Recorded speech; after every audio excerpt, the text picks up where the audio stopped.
And our next presentation is Feng Shui research, advancing an ancient discipline with science. And this is Jan Cisek, who you will have met here today. He's been holding the fort and put today's gathering together. Thank you, Jan.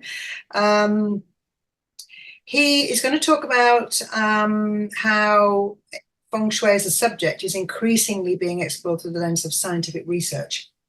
And he said there are hundreds of scholarly papers dedicated to it, and it's gaining academic interest, recognition, and validation in the aspect of geography, ecology, environment, architecture, urban planning. I would add health in there too. He's going to talk about evidence-based approach to Feng Shui and practical hacks. Jan is Mr. Hacker in that respect. Are you pulling that up? Great. He always has great hacks. He is a member of the executive committee, and he's also been around since the beginning of the Feng Shui Society. I remember sitting down in my house, throwing the I Ching with Jan. He's a fellow of the Feng Shui Society for his longevity and long service for the Society and Feng Shui. So let's welcome Jan, our hands in the air. And say, yeah, take it over, Jan. This looks good. So, hello, hi. So, very briefly, I'm doing all kinds of things, but this presentation is about one aspect of Feng Shui, which is kind of evidence-based. And so there's quite a few things I'm going to cover, but there are lots of kind of bits and pieces about research that is available online. But also I want to give some practical tips in terms of Feng Shui and talk about my PhD research and show you some tools how you could do research. So obviously, environmental psychology, I'm an environmental psychologist, is a science, as opposed to art and design that is Feng Shui, that design philosophy that is Feng Shui. Both are kind of interdisciplinary, both are into ecology. In Feng Shui, we have this idea of heaven, human, and earth. And in environmental psychology, we look at every kind of environments, including virtual environments. But in Feng Shui, it's mostly physical environments. And Feng Shui is quite spiritual and transpersonal. You know, if you know the origins, you will know that. But environmental psychology start to become transpersonal as well. So although I'm going to provide all kinds of evidence for what Feng Shui can do, it doesn't mean that doesn't work. So there's a lot of Feng Shui tips and hacks that work, and there's no evidence for that. But the evidence-based approach, I think, is kind of integral to Feng Shui development and progress. This will give this some credibility, confidence, so on. So obviously, lots of people said the same thing. Extraordinary claims require extraordinary evidence, and this presentation is about that. But the definitions of Feng Shui and environmental psychology are more or less the same. It's just different in kind of expression. And obviously, environmental psychology is about 60 years old, Feng Shui over 3,000 years old. So, global popularity is increasing for different things.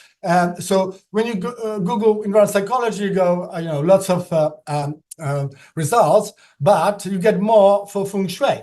But if you go to Google Scholar, it's the opposite. As you can see on this chart, it's exactly opposite. Yeah. So when in terms of evidence, and the popularity of Feng Shui is kind of dropping. It was height of the popularity was in 90s, but now there's less interest. But also in Far East is still there. When you think about how many people use actually Feng Shui or are aware, we're talking about billions. So over a billion in China, and even if they don't believe in Feng Shui, once a year on the Chinese New Year, they're using a bit of Feng Shui. And then if we add the Indian version, Vastu Shastra, that's another billion and a bit. So I think 2.5 billion people are aware of this concept, and a lot of them are using it. So, and also ecology is part of that, so governments should take notice.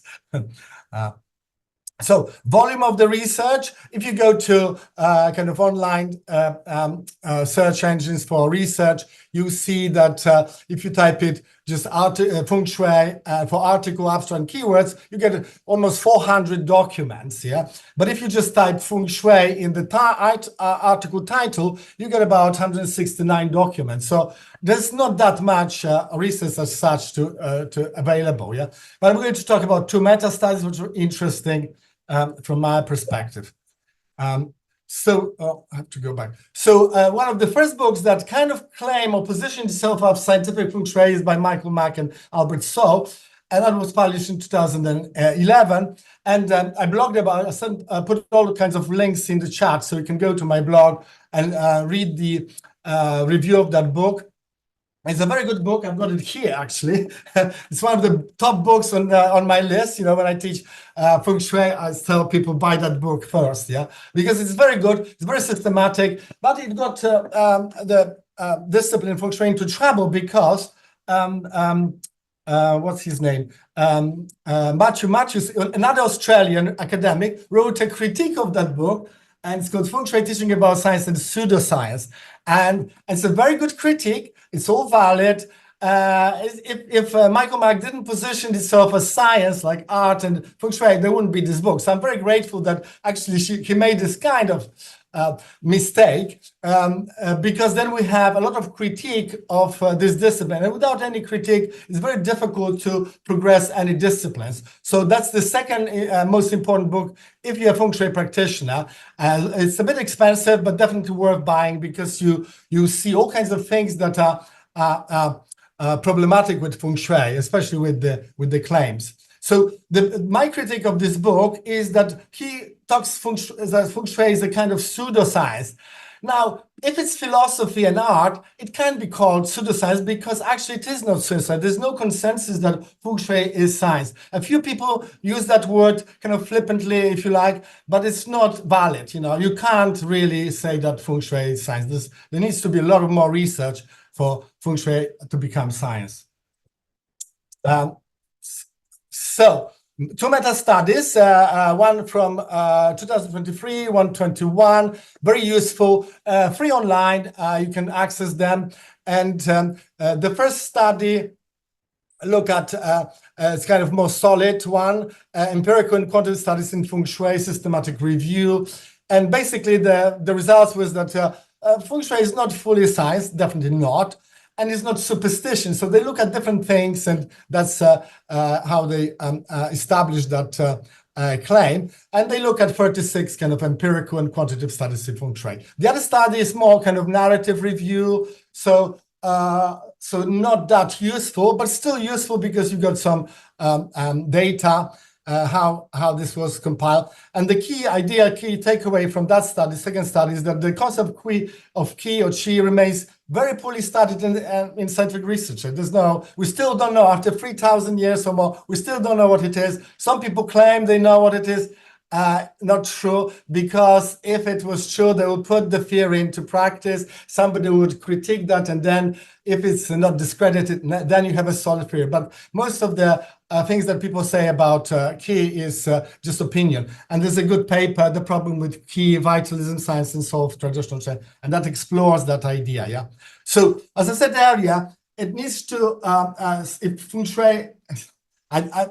Personally, I don't think that Feng Shui should go in that direction too much. Obviously, we can use the lens of science to critique all the claims, but it will take a lot of work, a lot of high-quality empirical studies, meta-studies, to look at all the elements of Feng Shui, not just one or two things, all the elements, all the disparate elements, separate together and conduct that. That's a huge, huge job for Feng Shui. So I personally think that Feng Shui is really safe as art and philosophy, and obviously there's evidence of that because it's based on Chinese metaphysics, which is philosophy. So some practical things that I'm going to go through. This is just a list, so I'm going to go in details through all those elements. So obviously you know about the support, the famous 5 animals or armchair configuration, where you have support at the back. and open space at the front. So there's some research about that. My studies about that as well. And in advanced ecology, we've got something called prospect refuge theory. And this geographer, Appleton, I'm not sure whether he knew about Feng Shui, although he was geographer, because I couldn't find the evidence that actually he could pull it out from Feng Shui literature. But says the same thing, you know, you have support, you feel better. And I'm going to measure actually in people's physiology how that feels. You know, I'll tell you about that shortly. So in your bedroom, obviously, you've got nice support, you've got headboard, you've got some nice things on the sides, tables, you know, and so on. And you feel better. Obviously, you position your bed in such a way that you can see the window and you can see the door in a power position or command position. And definitely you sleep better.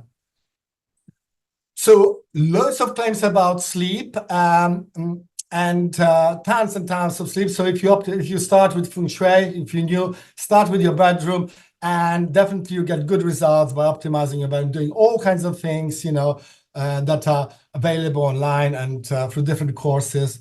And this nice quote: if sleep was a drug, doctors would prescribe it for virtually every ailment and sleep disorder. It's the key to health. There's no doubt about this. Nothing more important than your deep sleep, actually, going to kind of deep aspect of this subject. So lots of references. You don't need to read that. Most of that references on my website, so you can find that easily. So another aspect is in Feng Shui, we don't like sharp kind of objects or straight lines. And my MSc, my environmental psychology MSc, was actually about that. And I look at pavements and shapes, and conclusions was that people actually prefer flowing lines, kind of curvatures, and so on. So, and there's more studies on that as well. So adding some nice shapes, round shapes. If you got a choice between buying a square coffee table, go for round one or oval, and you get that kind of curvilinearity in your home. So again, more references about that, and this nice quote from Van Gogh: "Life too is probably round." So nature, big thing in Feng Shui, but also in brand psychology and other sciences. Loads of studies. Obviously, you know, exposure to nature can trigger endorphin effect, lower blood pressure, boost brain's attention, accelerate patient's recovery. People recover quicker in hospitals when they have a window next door. Probably didn't know, but fish owners from pet owners are the happiest. They've done a study on that. And obviously plants, all kinds of plants can enhance your environment. And on my website, I've got a list of healthy plants, you know, air cleansing plants, money plants, anything that is useful in Feng Shui. Again, more references here. This is a good book that just came out. I actually reviewed that on my website. Highly recommended. So lots of research in one book for the effect of nature on your health.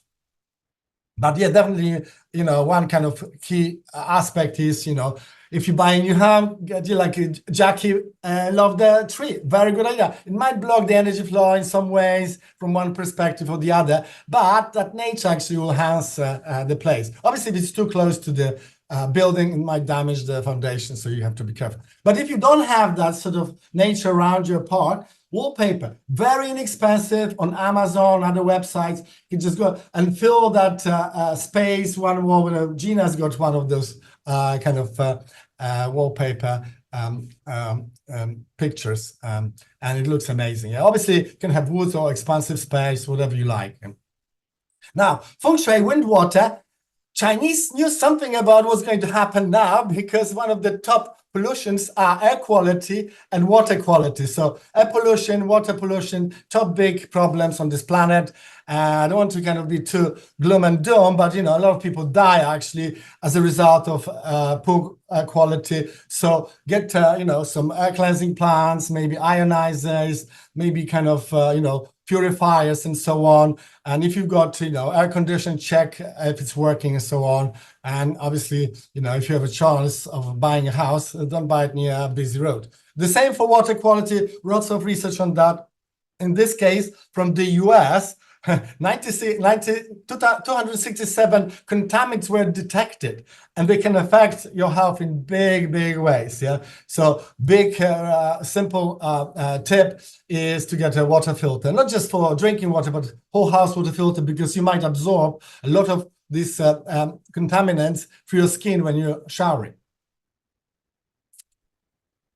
And obviously, there's lots of research on nature and biophilia. Oh, sorry, this is spiritual. Sorry, spiritual one. So obviously, Feng Shui is kind of spiritual and transpersonal discipline. People who have that sort of outlook of like what is spiritual religion or nature, which kind of fits into the criteria of spirituality and transpersonal, people are happier, healthier, live longer. So we talked earlier about little shrines in your homes and other things. Whatever you're doing in your home, loving your home will enhance it.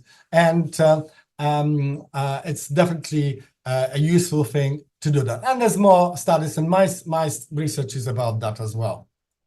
So more references. So a couple of little kind of one-off studies, obviously, if you've got like 100 studies about one aspect, that's definitely solid evidence. But sometimes you find one or two studies, and it's probably good enough to appreciate it. So one of the studies said that, books makes people more intelligent, increase the IQ. And part of the study was to look whether people are reading or not reading. And even if you're not reading the books, you're still getting wiser and more intelligent, knowledgeable. Obviously, if you're reading them, it's even better. And I put this picture because it's got the mirrored tiles. Maybe somebody will do research on mirrored tiles, position people in front of the mirrored tiles and see how they feel when they're looking at themselves kind of dissected. Yeah. So definitely that's not good Feng Shui, but books everywhere. It doesn't matter. It doesn't have to be in the wealth or knowledge area of your home, anywhere. Then Schumann resonance, there's a lot of research on Schumann resonance. So that's the natural vibration of the earth. It's measurable. NASA discovered, measured it in 60s. It was kind of figured out in late 50s. So, and actually, that kind of frequency, about 8 hertz, is similar to the alpha brainwave. Lots of research on that. When you relax, when you're healing, your brain works in an optimum state. So, having an abundance of Schumann resonance will create that as well. And then on market, there's a link in the chat as well, so you can look at the Schumann resonance generators and get one of them and see how that works for you. But there's other application in Feng Shui that kind of help you to access the same frequency, and that's called grounding. Lots of research on that. Amazing. I think NHS should recommend this to the patient because it reduces inflammation. It's all measurable. It's all data there. Another thing is that it kind of helps with helps people with smog sensitivity. So when people are hyper-electrosensitive, when they're grounded, they're less affected. So obviously, there's all kinds of mats for grounding, but tiles. I recommend to all homes now having tiles because most often you'll be grounded where there are tiles. But if not, then maybe have a bath, Again, there's a trend to go for showers. I recommend baths because definitely when you are having a bath, you will be grounded. That's how they discovered it. They asked people who are hypersensitive, when are you not feeling, hypersensitive, hyper-electrosensitive? And they said, when I'm having a bath. So that's very useful and easy. And again, there's the meters. You can measure that in your body as well. Lots of pictures and friends, so social connection, lots of studies on that, pictures everywhere of your friends, happy holidays, that will make you happier and healthier. Then a couple of kind of interesting areas in science that kind of might help you to decipher the kind of plausible mechanism how Feng Shui works. So it's priming effect, lots of research on that. So we're priming ourselves with our environment, with rituals, whatever we're doing. Then obviously placebo effect, and it works, whether you believe in it or not. It's amazing. And obviously people who kind of drew drawings in the caves, that was a priming and placebo effect. Yeah. Epigenetics, it looks like how environment affects your gene pool. And then obviously Feng Shui looks at all those things. So there's symbolic, ritualistic, practical intervention that can have this priming, placebo, and epigenetic effect. Yeah. So lots of research there. I love this quote by Niels Bohr. He was asked why he's using Feng Shui. It was the shoe horse above his door. So I understand that it brings you luck whether you believe it or not. Perfect example of how to breach science and kind of belief systems. So my PhD in Feng Shui is focused on 2 areas. So 1/3 of our life, about 8 hours, we spend in our bedrooms. Another third of our life in workplaces. So 2/3 of our lives, we spend in only 2 environments. And I think we should look at them and optimize them. And obviously Feng Shui, look at that, environmental psychology, look at that, design looks at that, architecture looks at that.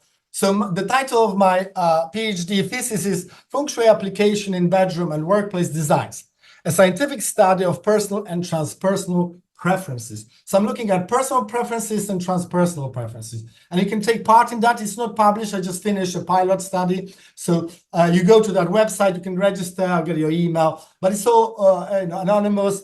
And you can do that study. You learn about yourself because there will be some personal and transpersonal questionnaires, but also you're going to look at bedrooms and offices and evaluate them. So you're going to help with this study as well. And you're going to obviously learn something through the research. So I really encourage you to take part of that. It's going to be probably published in next month, yeah. But you can go to this website and register. So obviously, when you look at any evidence, any belief system, and Feng Shui to a lot of parties belief system, because there's not hardcore evidence, you have to ask yourself, is it true? Is it, accurate and so on? And obviously in this age where, there's so much information and there's information and now we have AI can spin anything, you need to use your critical thinking and maybe a bit less magical and mythical thinking. I'm not against this kind of thinking, but, if you kind of believe everything, then you might get result, you might not get result. I kind of point this idea that Feng Shui works, yeah? And if it doesn't work, do something else. There's no one way or another way of doing Feng Shui. There's so many different ways, like, washing dishes, yeah? If you like, yeah? But you need to kind of reflect on how you're thinking about the whole thing. So then you don't fall into kind of sort of mental or thinking traps. And that's to do with your biases. So I've done a blog about that, actually, a video I presented at the Feng Shui Society about biases. We have over 180 biases now. And the major bias that Feng Shui people, and I fell for that in the past, is confirmation bias, where you're preferentially noticing, seeking, and recalling information that confirms your mindset, your belief system, yeah? And so then you don't see other parts or other kind of perspectives, yeah? So useful, there's a lot of tests online, but it's very useful to be aware of your biases. So then you're kind of more accurate in your evaluation of Feng Shui. I'm not into what's true or not true. I'm kind of interested in how it works, what works better.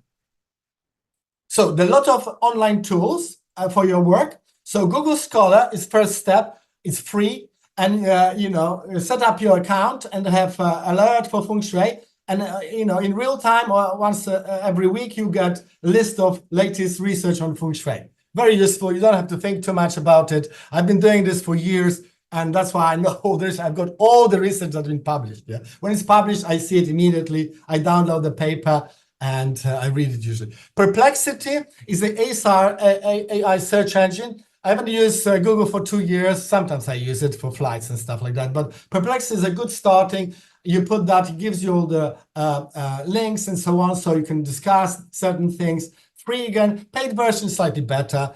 ResearchGate is a website where you get lots of research papers. A lot of them are free, open source, and the same Semantic Scholar. Now, when you put keywords to find information, depends how you put the thing. So, you put Feng Shui as one word or Feng Shui with a dash, or you get different kind of results. So you kind of need to be a bit careful how you do it, because sometimes you get more results, sometimes less, yeah, depending on what search engine you're using. But I really encourage everybody to do research. And as obviously you can do something called community-based participant research, where everybody doing all kinds of things together to get results. And that builds the body of Feng Shui. And when we started Feng Shui Society over 30 years ago with Gina and others, that's what we're doing. We're kind of sharing information, doing case studies, and we're building the body of Feng Shui. Yeah? So that's very useful for us as a community, not only just practitioners, but anybody, enthusiasts, because everybody will benefit from this work. So we are all Feng Shui researchers, and to advance the discipline, yes, it requires collective effort, collective observation, studies, and so on, like they did before. They were just observing nature, seeing what works, what doesn't work, and applying it, yeah, recording it. Now times have changed. things have changed, and you know, you need to do it differently. There was quite a lot of talk about electrosmog, you know, and there's a lot of research about that. I didn't put a slide on that because that will fill the whole screen. And so there's a lot of reason, but just as a little bit for EMFs. So your mitochondria, part of your body that produces your energy, your ATP, and is responsible for production of energy, is affected big time by electrosmog. So by reducing electrosmog in your environment, you naturally will have more energy. And obviously Feng Shui is about, again, other two things, kind of environmental, yeah. Plastics will affect your mitochondria production, and linoleic acid, which is basically seed oils, you know. So by reducing this, you have more energy. And there's a lot of research on that as well. You can find it.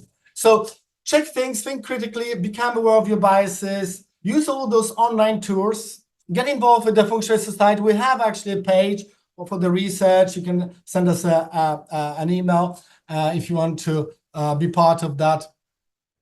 And so this evidence-based approach is critical. It's just another aspect. It doesn't say that Feng Shui doesn't work. It just says that there's not enough evidence for certain things to kind of qualify it as science or as evidence-based, yeah? And we need it. And obviously it's going to grow, yeah? So, you know, the first PhD in Feng Shui was in '86. So that's what, 38 years ago. And we've got more and more research. And that's very useful. And obviously it's going to grow and it's become easier, yeah? So, so we need this basically to progress Feng Shui, and we talked about how to kind of promote Feng Shui. That will give definitely Feng Shui more credibility, and will progress it beyond kind of art and philosophy, yeah?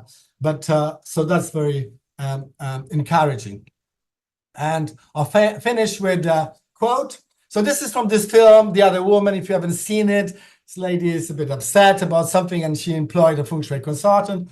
And she said, Feng Shui is so good. It's important, you know, to know where to place things in order to make yourself feel better.